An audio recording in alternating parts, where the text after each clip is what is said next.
Our longest trusted English newspaper since 1898.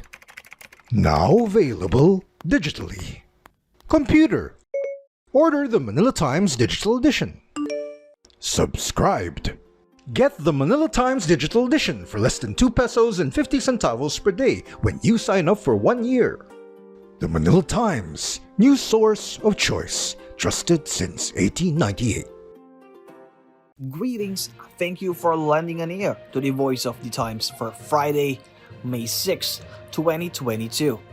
For today's editorial, avoiding the holy vote trap. No Philippine election is complete without churches and other religious institutions waving the banner for the candidates of their choice. Among the prominent players in this game are the Iglesia ni Cristo, Catholic priests and bishops, lay groups like El Shaddai, and Bible-based sects like the Jesus is Lord Church. Every election period, candidates eagerly seek the blessing of these organizations, believing that their flocks will unquestioningly vote for those anointed by their leaders. This has perpetuated the perception of a formidable religious bloc that could be the game changer in a close election. In short, the holy vote. Those who subscribe to the holy vote theory are convinced that a candidate who is endorsed by the Iglesia ni Cristo, for example, is guaranteed 1 million votes, or the bishops rallying their throngs of Catholic faithful behind their chosen aspirant greatly enhances his or her chances of winning. But is there really a holy vote? Socio-political researchers in the United States look at this way. Religious institutions are neither designed nor intended to mobilize political action. Yet, across the globe, they seem to have done precisely that.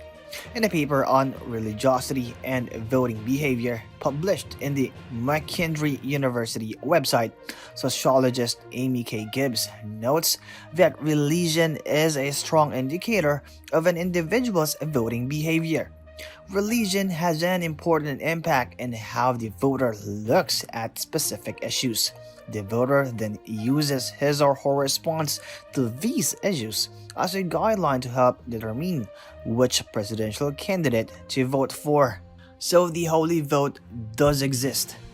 It can even be said that it is so deeply rooted in the Philippines, where for 3 centuries Spanish religious superiors demanded blind obedience from the Indio brethren.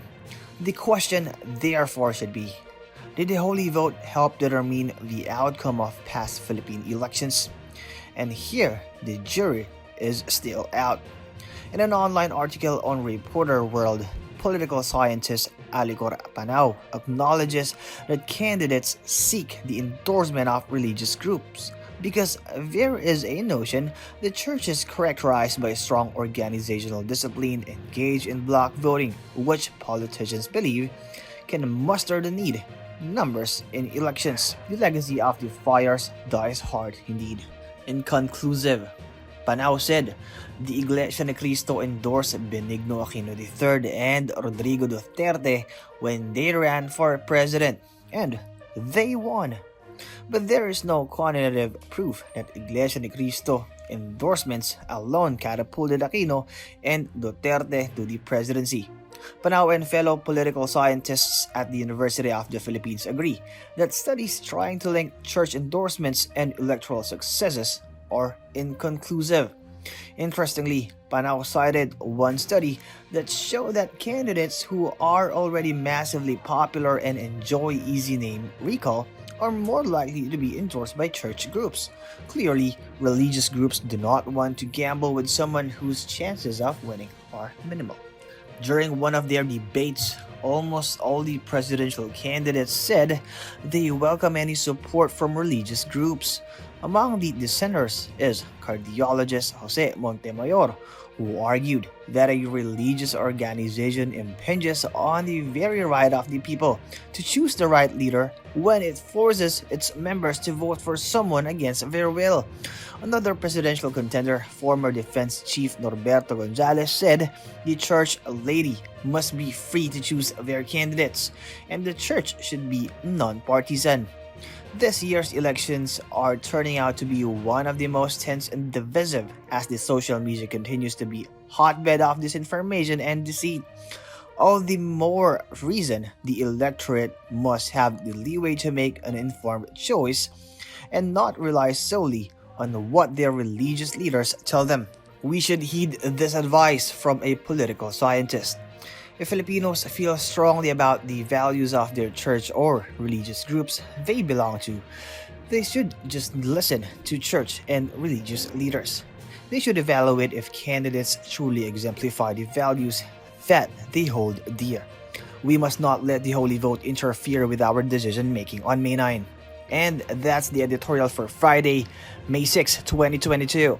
For more news and information, get a copy of the Manila Times on print, subscribe to its digital edition, or log on to www.manilatimes.net. Follow us on Twitter, Facebook, or Instagram, and listen to the voice of the Times.